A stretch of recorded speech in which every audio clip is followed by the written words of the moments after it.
Oferecimento: Nadai Ferro e Aço, 1238327124, Ubatuba, São Paulo.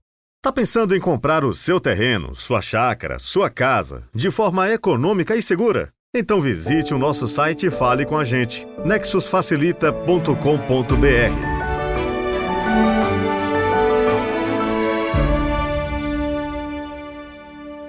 Sábado, 2 de setembro de 2023. Boas-vindas a você que nos recebe todos os dias, aí na sua casa, no seu carro, nos seus caminhos.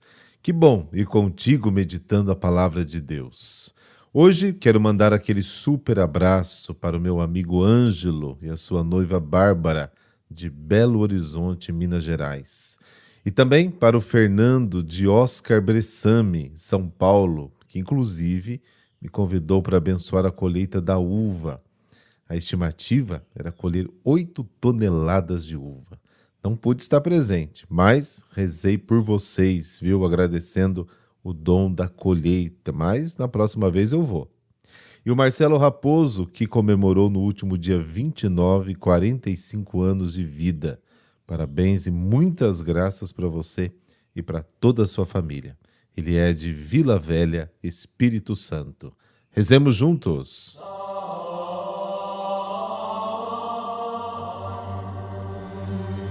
Pelo sinal da Santa Cruz, livrai-nos Deus, nosso Senhor, dos nossos inimigos.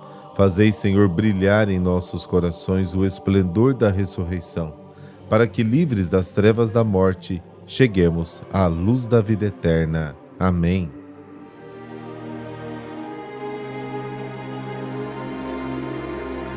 Mateus, capítulo 25, versículos de 14 a 30. O Senhor esteja convosco, Ele está no meio de nós. Proclamação do Evangelho de Jesus Cristo segundo Mateus. Glória a vós, Senhor. Naquele tempo disse Jesus aos seus discípulos esta parábola. Um homem ia viajar para o estrangeiro. Chamou seus empregados e lhes entregou seus bens. A um deu 5 talentos, a outro deu 2 e ao terceiro 1, a cada qual de acordo com a sua capacidade. Em seguida, viajou. O empregado que havia recebido 5 talentos saiu logo, trabalhou com eles e lucrou outros 5. Do mesmo modo que havia recebido 2, lucrou outros 2. Mas aquele que havia recebido 1 só, saiu, cavou um buraco na terra e escondeu o dinheiro do seu patrão. Depois de muito tempo, o patrão voltou e foi acertar contas com os empregados. O empregado que havia recebido 5 talentos entregou-lhe mais 5, dizendo: Senhor, tu me entregaste 5 talentos, aqui estão mais 5 que lucrei. O patrão lhe disse: Muito bem, servo bom e fiel. Como foste fiel na administração de tão pouco, eu te confiarei muito mais. Vem participar da minha alegria. Chegou também o que havia recebido 2 talentos e disse: Senhor, tu me entregaste 2 talentos. Aqui estão mais 2 que lucrei. O patrão lhe disse: Muito bem, servo bom e fiel. Como foste fiel na administração de tão pouco, eu te confiarei muito mais. Vem participar da minha alegria. Por fim chegou aquele que havia recebido 1 talento e disse: Senhor, sei que és um homem severo, pois colhes onde não plantaste e ceifas onde não semeaste. Por isso fiquei com medo e escondi o teu talento no chão. Aqui tens o que te pertence. O patrão lhe respondeu: Servo mau e preguiçoso, tu sabias que eu colho onde não plantei e que ceifo onde não semeei? Então devias ter depositado meu dinheiro no banco, para que ao voltar eu recebesse com juros o que me pertence. Em seguida, o patrão ordenou: Tirai dele o talento e dai-o àquele que tem 10, porque a todo aquele que tem será dado mais, e terá em abundância, mas aquele que não tem, até o que tem lhe será tirado. Quanto a este servo inútil, jogai-o lá fora, na escuridão. Ali haverá choro e ranger de dentes. Palavra da salvação. Glória a vós, Senhor.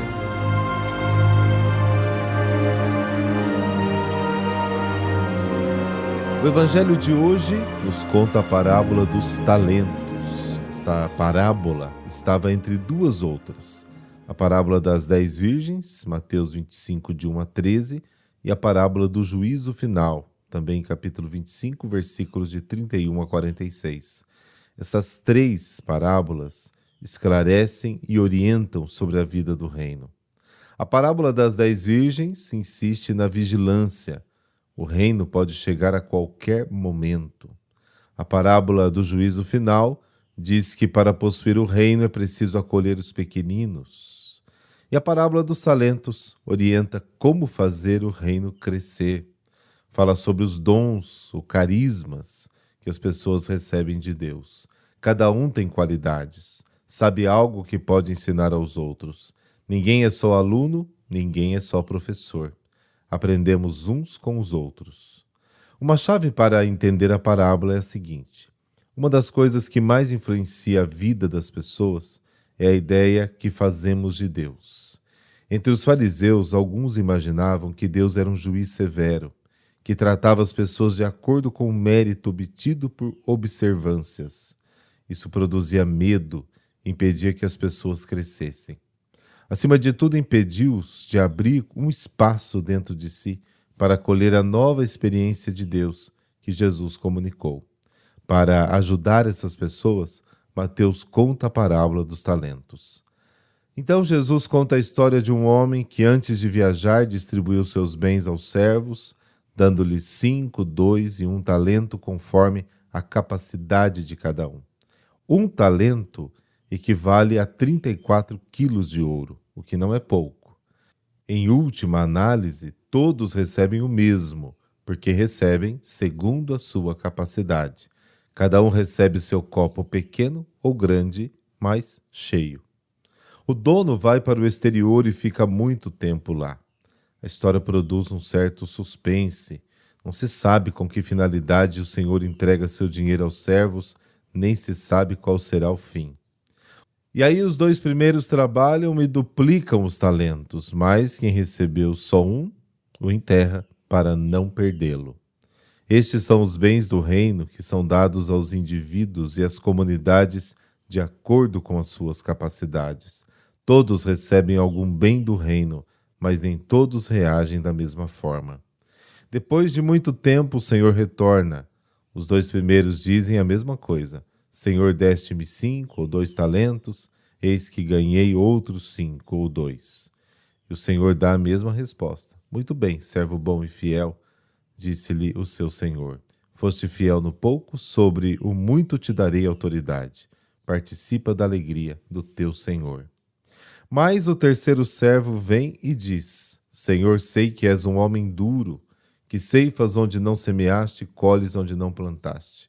Por medo, foi esconder o meu talento na terra. Aqui está o que é teu. Esta frase aparece uma ideia errada de Deus, que é criticada por Jesus. O servo considera Deus como um senhor severo.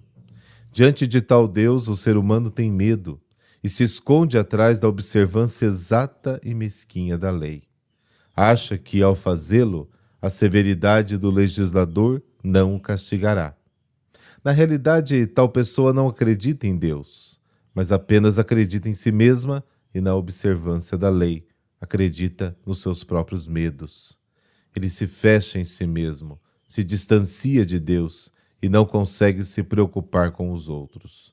Torna-se incapaz de crescer como uma pessoa livre. Essa falsa imagem de Deus isola o ser humano, mata a comunidade, acaba a alegria e empobrece a vida.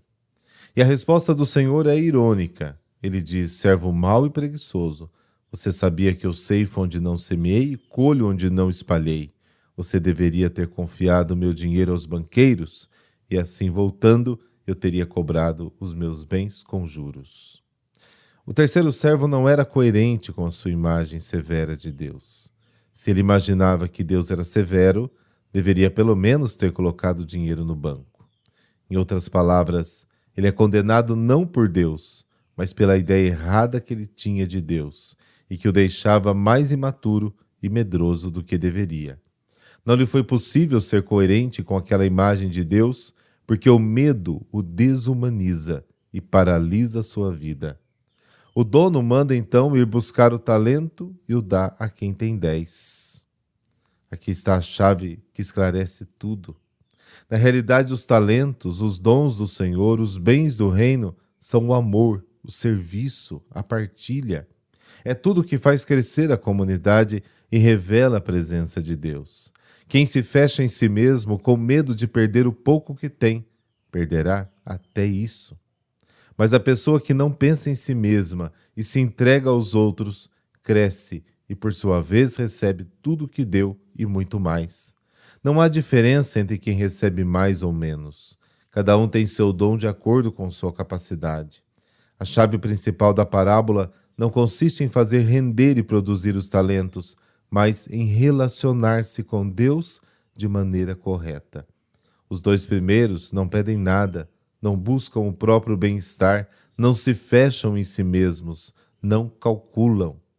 Com a maior naturalidade do mundo, quase sem perceber e sem buscar mérito, começam a trabalhar para que o dom dado por Deus compense para Deus e para o reino.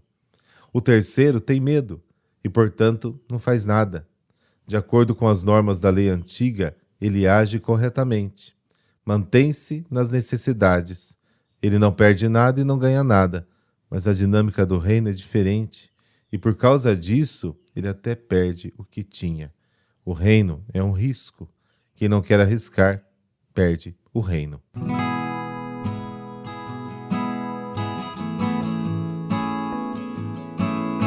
Hoje a igreja celebra Santa Ingrid. Ela nasceu na metade do século XIII na Suécia. Seus pais deram a ela e aos outros filhos uma educação digna dos fidalgos, no rigoroso seguimento de Cristo. A menina, desde os primeiros anos de vida, se mostrou muito virtuosa, amável, caridosa, surpreendendo-os todos com o seu forte ideal religioso. No início da adolescência, como era costume na época, teve de contrair um casamento. E mesmo contrariando sua vocação, ela aceitou tudo com humilde resignação, mas continuou serenamente a cuidar das obras de caridade que fundara para os pobres e doentes abandonados. Possuindo dons especiais de profecia e cura, gozava entre a população da fama de santidade. Ingrid ficou viúva muito cedo e pôde assim integrar-se ainda mais ao ideal da vida religiosa. Fez várias peregrinações pela Terra Santa, por Roma, e chegou a ir até a Santiago de Compostela. Essas andanças, seu amor a Jesus só fez aumentar. Só então Ingrid retornou para a Suécia. Logo depois, em 1281, seguindo seu confessor e orientador espiritual, ela fez seus votos perpétuos e fundou um mosteiro sob as regras de São Domingos.